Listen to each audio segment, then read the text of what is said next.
स्वागत है आप सभी लोगों का। और आइए आज अपने लोग कविता की एक विधा की चर्चा करें जिसको हम कहते हैं हाइकू।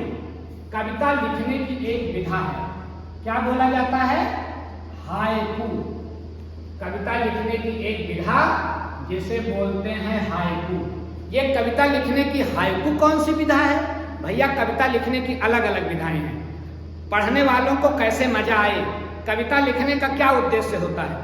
कविता लिखने का उद्देश्य ये होता है कवि का कि पढ़ने वाले को मजा आए, सुनने वाले को मजा आए, पढ़ने वाला सुनने वाला चेतनावान हो जाए। कविता राष्ट्र को जगाती है, कविता लोगों का पथ प्रदर्शन करती है, जीने की नई राह बताती है। कविता केवल वही अच्छी नहीं है जो कानों को सुनने में अच्छी लगे, जो पढ़ने में अच्छी लगे, वही कविता अच्छी नहीं है। कविता वो अच्छी है, तुलसीदास जी कहते हैं कि कविता वो अच्छी होती है जो गंगा नदी के समान सबका हित करती है, बिना भेदभाव के। जैसे गंगा का पानी सबके लिए कल्याणकारी है, ठीक वैसे एक अच्छी कविता सबके लिए कल्याणकारी होती है। तो कविता वो अच्छी है जो लोगों का कल्याण करे, सुनने वाले पढ़ने वाले को आनंद दे। लेकिन वो कविता और अच्छी होती है जो छोटे में अपनी बात कहते हैं। बात छोटी दिखे लेकिन संदेश बड़ा हो, वो कविता और भी अच्छी होती है। थोड़े में ज्यादा बात हो जाए, कोई शॉर्टकट जिंदगी ही चल रही है। एक हिंदी साहित्य के कवि हुए बिहारी, 700 दोहों का संकलन किया। उनके किताब का नाम रखा गया है बिहारी सतसई। 700 दोहे हैं, इसलिए सतसई उसके बारे में कहा जाता है। उसके बारे में एक दोहा है बिहारी सतसई के बारे में। क्या दोहा है कि सतसैया के दोहरे जो नाबिक के तीर और देखन में छोटे लगे, घाव करें गंभीर। छोटे छोटे दोहे, एक एक दोहे के अनेकों अर्थ, उसी में तैरिए उतराइए पौड़िए, अर्थ नहीं पाएंगे। एक अर्थ निकालेंगे दूसरा फिर निकलेगा, दूसरा निकलेगा फिर तीसरा, अर्थ पर अर्थ, एक दोहे के अनेकों अर्थ। अरे हिंदी साहित्य के एक उपन्यासकार हुए स्वामीनाथ पांडे। अब ये हम लोग जानते हैं कि उपन्यास किसी बात को लिखने की बड़ी विधा है, लेकिन 4 लाइन का उपन्यास लिखा स्वामीनाथ पांडे ने। दुनिया का सबसे छोटा उपन्यास, 4 लाइन का उपन्यास। क्या लिखा? एक विधवा माँ के 2 बेटे। एक विधवा माँ के 2 बेटे थे। छोटा बेटा नीचे वाले महले पर रहता था, बड़ा बेटा ऊपर वाले महले पर रहता था। 15 दिन माँ एक बेटे के यहाँ खाना खाती थी, 15 दिन वो विधवा माँ दूसरे बेटे के यहाँ खाना खाती थी। लेकिन वह विधवा माँ, उस विधवा माँ को एक दिन उपवास करना पड़ता था महीने में, जिस महीने में 31 दिन आते थे। कहानी समझ रहे हैं? एक विधवा माँ के 2 बेटे, एक नीचे महले पर रहता था, दूसरा ऊपर वाले महले पर रहता था। विधवा माँ एक दिन 15 दिन एक बेटे के यहाँ खाना खाती थी महीने में, और 15 दिन दूसरे बेटे के यहाँ खाना खाती थी। माँ बट गई थी, 15 दिन उनके यहाँ खाओ, 15 दिन उनके यहाँ। ऐसा होता ही है, सब कुछ बढ़ता है तो मम्मी पापा भी बढ़ जाते हैं बंटवारे में भाई भाई के। तो 15 दिन माँ एक बेटे के यहाँ खाना खाती थी, 15 दिन माँ दूसरे बेटे के यहाँ खाना खाती थी। लेकिन उस माँ को एक दिन भूखे रहना पड़ता था। कब? जब महीना 31 का होता था। तो कुछ महीने 31 दिन के होते हैं, उस दिन न वो खिलाते थे न वो खिलाते थे, 15-15 दिन का हिस्सा था, माँ भूखी रह जाती थी। स्वामीनाथ पांडे का 4 लाइन का उपन्यास, छोटी बात करके बड़ा संदेश दे दिया। भैया ऐसे ही कविता की एक विधा है हाइकू। ये हाइकू जो है ये कविता की बड़ी छोटी विधा है। ये केवल 3 लाइन में लिखी जाती है, 3 लाइन में, केवल 3 लाइन की कविता मैसेज बड़ा करेगी। इस कविता की शुरुआत जापान के एक कवि मात्सुओ वासो ने किया।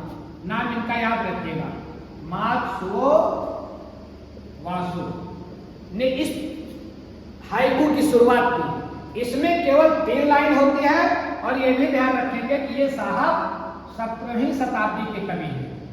तो अगर आपसे पूछे कि हाइकू कविता की शैली की शुरुआत कब हुई, तो आप क्या लिखेंगे? 17वीं शताब्दी में। और अगर आपसे पूछा जाए कि हाइकू की शुरुआत किसने की, तो मात्सुओ वासो ने। ये बहुत ही प्रसिद्ध हाइकू लिखते हैं, केवल 3 लाइन की होती है ये कविताएं। और कविताओं में लाइनों के वाक्यांशों का क्रम क्या होता है? 5 7 5। पहली लाइन में 5 वाक्यांश, दूसरी लाइन में 7 और तीसरी में 5। कुल मिलाकर के हाइकू में 17 वाक्यांश होते हैं, केवल 17। बात छोटी कहेंगे, मैसेज बड़ा होगा। एक प्यारा हाइकू देखें, मासो वासो साहब लिखते हैं कि एन ओल्ड पॉन्ड, एक पुराना तालाब।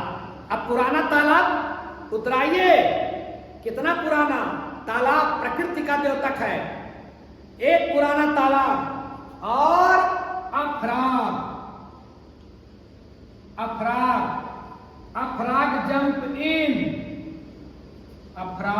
जंप इन, उसमें एक मेढक कूदता है।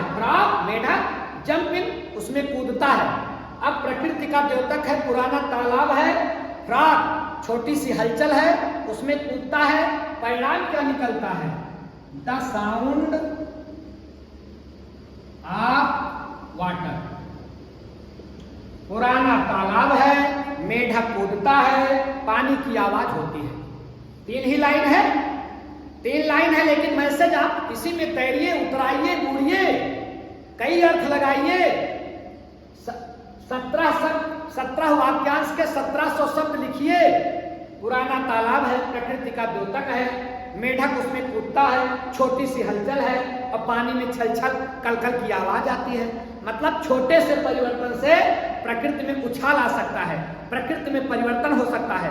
वह तालाब का जो शांत जल था, मेढक के कूदने मात्र से उसमें हलचल आ गई, उसमें परिवर्तन आ गया।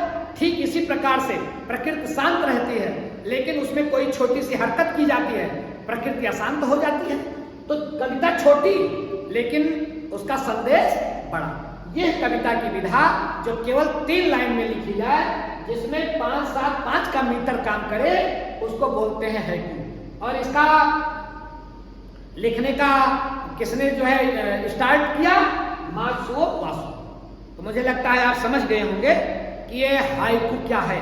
हाइकू कविता लिखने की एक विधा है। और हाँ, एक बात और ध्यान रखिएगा, ये परंपरा कहां से शुरू हुई है? जापान से।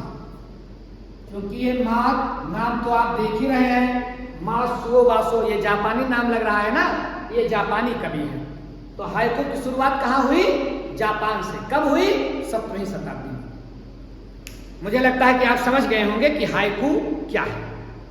ऐसी ही जानकारियों के साथ आगे भी मिलेंगे।